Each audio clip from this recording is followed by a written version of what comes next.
Hello everyone. Today's recipe is biryani of hate or called as Nafrath biryani. Let's move into the recipe.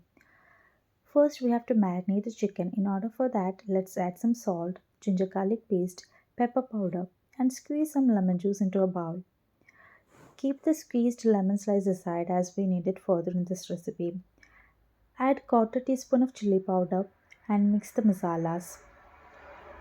Now let's coat all chicken pieces with this masala and keep it aside.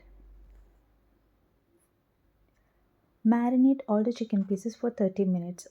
Once the chicken pieces are marinated, fry the chicken pieces in oil with some onion slices and bay leaf. Meanwhile, let's prepare the gravy for biryani. In another pan, pour some oil and ghee. Once it becomes hot, let's roast some cashew nuts. Before the cashew nut turns brown, add spices like 1 bay leaf, 3 cardamom, 1 cinnamon stick, 4 grambus, and 4 to 6 peppercorns.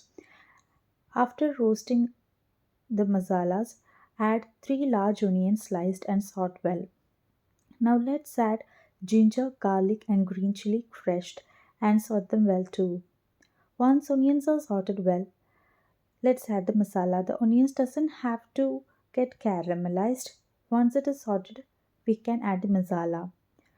Add 2 teaspoons of pepper powder and 2 teaspoonful of biryani masala. We don't use any other masala powder in this biryani and add salt as needed.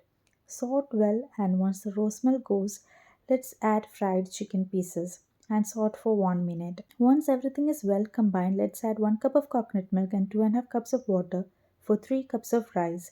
Measure coconut milk and water in the same cups used for measuring the rice. Once it comes to a boil, add 3 to 4 pieces of mint leaves and leftover lemon slices and 3 cups of basmati rice soaked for 20 minutes in water and give it a mix so that everything combines well.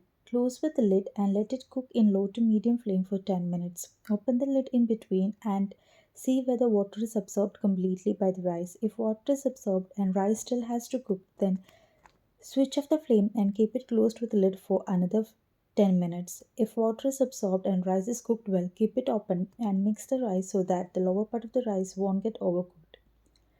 Make sure to keep it aside from the hot stove to avoid overcooking.